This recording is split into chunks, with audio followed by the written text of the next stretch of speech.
It's going to be a very open heat. We saw Thomas Traversa and Alex Marcilio before, but this is it. The heat is on, huh? Yeah. I think he's got the time wrong, or I think so. or he's taking probably a look at just making Köster. Sure that flag was up. Huh? Where is Philip? He's there. Huh? So Philip Köster heading out as well. So both guys heading out. It does look like the stickers maybe come off the sails on Marcilio's sail, but here we go. Philip Köster, he's looking for something. Steep enough, Here he goes. He's speeding up. You can always tell when he spotted something because the speed increase is just insane. He's looking round. He hasn't got anything on. No. He's looking round. Look, that's it. I think he's out. Yeah. He's out. He's taking a look at Marcilio Browne. He was, that's his tactic, keeping an eye on that on his opponent for the first run. Maybe that's what Browne did. He started behind Köster because he's not used to that. You could see he likes to know where his opponent is. So maybe that's a tactic from Brawzinho. Maybe sticking behind Köster. Could be, yeah. Well, we're still waiting. Marcilio Browne was on the outside, and it wouldn't surprise me if he did try and get a jump on the outside. But we've got our camera guys watching him. If he does do anything, they'll be straight on it. We got Martin saying Köster has more power in his moves, but Browne can be surprisingly good. Sticking with that forward off the lip. I tell you what. He's not. He's off. No, he's off the back. We got Marco going for Köster. We've got Rene rooting for Browne. Yeah. Lots of loose stickers on sails. Do they affect the performance? I don't know, but I don't think they're going to affect it too much. But that forward, I mean, Martin saying pretty Köster much has got more power sucked down in his and moves, still but Browne managed. Look at that. Surprisingly good. Hit that lip pretty hard. So Marcilio staying upwind. So he's obviously got some tactics here. He's staying outside and upwind. Huh? Yeah, so maybe looking for that big wave. We'll have to wait and see. Pretty big waves coming there. Huh? Look at that. Ooh. There is something on the horizon. Marcilio Browne has spotted it. It's not there. He wants the wave ride. He wants the wave ride. He probably knows he can get something pretty big on the waves if he stays upwind. And upwind will be a problem towards the end of this heat. Don't you think it won't be? You want to be upwind. So first big side. Oh, it's coming off. That's the problem, isn't it? The onshore really struggled to stay back on the wave.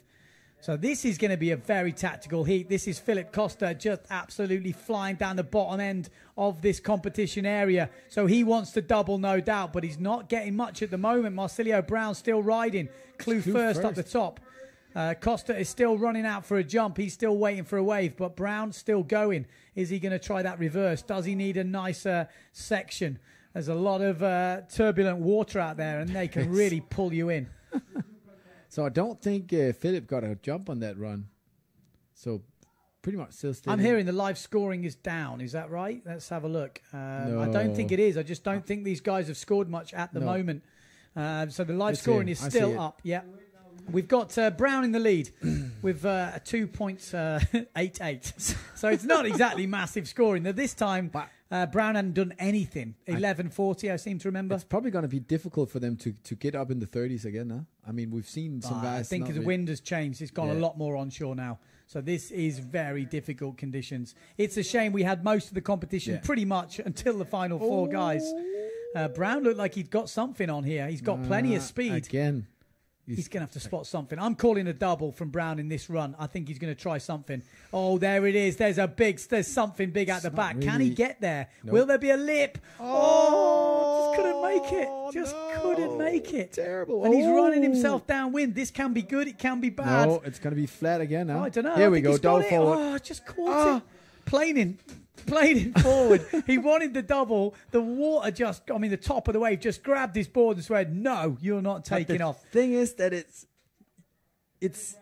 you have to take the decision so later. You can see the guys just going and going and going, and then in the last second you have to decide, is this wave good enough or not? You can't really set you up properly. Just whoa. That's how the slip round attacker. But both those tackers were on pretty much white water. How are they going to score? I hope not too well, but he's still putting the moves in. Yeah. This is going to be such a close heat. It's going to come down to nerves of steel because you're both going to think that you're not having a good heat. Exactly. So your stress is going to come in. Everything's going to change. Like I said, maybe not the best heat to watch in move performance, but I think it's going to be good to watch how the guys handle this. This is very tricky conditions out here for the Kia Cold Hawaii PWA World Cup. We're obviously here in Klitmøller on the reef, and it's pretty much gone onshore. We've had a good day all day today, and these last heats the conditions have got a little bit worse, but still we've got some plenty big enough waves out there. Here we got Philip Köster. He's going to go out the back. Here we go. Oh. That's what he does. Oh no! Oh yes, down. If you're the Brown family, and he's back up again. I don't know. 7. We didn't see that. If we'd have stayed with that, we would have known exactly. But if he went down after that and then came out the water, re-entering there, that was big forward off the back, but then getting back down. We've not seen much better. Oh, this is a big one to go Klute first. Needs to keep this together. That's going to be hard. You think it's easy, but I tell you what, that is difficult. It just buckles you off the back like a bucking bronco. What? And you just bucking bronco? You not heard of a bucking bronco? No, I've never That's like a horse thing, I think, or a bull or something. I don't know. I'm sure there's some English people who've used that saying. Bronco. So maybe we'll see someone back looping or push looping off the lip. Well, we'll have to wait and see, because this is going more starboard tack. We could see Marcilio going for some jumps on the way in, because we know he's pretty handy at that. Well, at the moment, we're waiting for Philip Köster's double to drop. It looked nice, but he actually put it in the water, then bounced back up again. We didn't see exactly what happened, but it looked like he'd gone in, but we cut just as it went. So maybe he made it. Maybe he didn't go in. Maybe it just looked like, and he saved it. It's definitely not less than 5, I would say. No way. It was quite high, and whoa, here goes Marcilio with a double, but not really. He's tweaked the board round. I think the board's tweaked. Yeah, he lost it out, Oh. Ooh, so Philip, I tell you what, this is going to be so close. Marcilio Browne needed that double. That would have settled his nerves, and that would have put him probably very much in pole position. At the moment, he's still leading. None of the guys are satisfied with their jumps at the moment. Obviously, Philip wants to have a one that's bolt upright. Yeah, but you can't forget the waves. That's the problem, and that's what these boys have got to do. They've got to keep it together. We're hearing... Oh, dear. We're just hearing stuff over the live stream. Here we go, Philip Köster. One-butted backy. Massive. Absolutely. And actually, as you said, he does fly forward. He takes off like forwards. Doing it. Yeah, he could be doing a forward, delayed forward, and then just tweaks that rotation. Okay, that double's dropped for Köster, 7.44. Probably the lowest scoring double we've seen him make in this whole competition, but it's put him in the lead. 15.31 versus 12.7 for Marcilio Browne. Browne needs that double. He does. He needs a lot of stuff, and so does Köster. But at the moment, that double would put him straight back in the lead, no questions asked. In saying that, Köster's just improved that with that back foot. One-footed back loop, 7.69, so he has a 23. He has quite a big lead, 11-point lead. That means he's comboed, as they say in the trade, I'm being told. 7 minutes to go. Philip Köster in pole position, but everything can happen. Marcilio Browne is missing a second jump at the moment. What's he going for? Pretty much a second wave, same as Köster. Racking up speed. What was that all He's racking up speed. I think he's just trying to get in as quick as possible. No, he's having a look at everything. He's having a look at every little ripple because he knows it could come down to that. So Marcilio getting... no, he won't score that forward. So he's had another forward. So obviously another double attempt, but he ended up doing a forward. Ooh, I bet there's some fingernails being bitten over in Brazil at the moment. So, backside 360. Oh, he's off the back. This is it. He's off the back. This is a nightmare at the moment. For the Brazilians. Stuck it, but didn't get onto the wave. He'll be feeling some pressure right now. For sure. A nice backy and a double would settle the nerves a little bit. I'm sure we'll see the double from him at some point during this. There's still like 6 minutes left. I'm pretty sure we'll, but the longer we get through this heat, the time is ticking down. 5 minutes, 6 minutes to go. Philip Köster in command at the moment. Can he win his second competition of the year? Will he be on his way to another world title? Here's the double. Hell yeah. And that's the difference. His double is just so solid. It is. That puts him in a pretty commanding lead. You'd have to put 9.5. Definitely. Maybe. I don't know. 9.5, you have to leave room. He had some earlier that were way more bowled up, right? Okay. So I'd say 9. Probably 9.5. 9.5. Decent score for that. Yeah. Looked pretty solid to me. If I didn't get a 10 for that, I'll be upset. But let's see what the judges thought of it. Marcilio Browne maybe got something. He's going downwind, so he's going to find something. We are going to see a double. Yeah, here we go. Come on, son. Want to see some big double now. Let's match him. Just caught the white water, but he managed to get that round. Yeah, that was solid. It's definitely an 8-5. Yeah, 8-5. I think that keeps him in the game. Wasn't the cleanest of takeoffs, but that keeps him right in the game. This is going to come down to probably wave rides as well. So, well, we'll wait and see. We'll wait and see when these scores drop. It wasn't as clean as Köster's. Oh, that double forward got a 10.19 for Köster. Oh. So obviously going past the 10 point. To be fair, it was pretty clean. I was going to say I'd be upset if I didn't get a 12. I think from that. Well, I think I've seen cleaner. It was pretty clean. He didn't get quite high. Yeah, didn't get his body wet. We'll have to wait and see.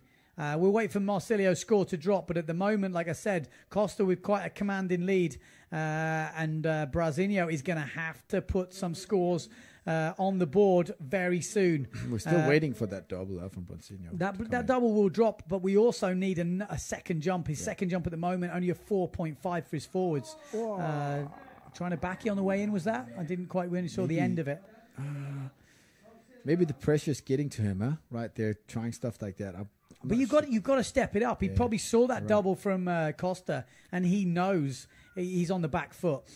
We saw Köster looking back, at least right after he's like looking back, obviously probably looking to Brawzinho to see if he saw that. Yeah, this is when the pressure's off Köster a bit, so he can actually cut loose. And this is the problem.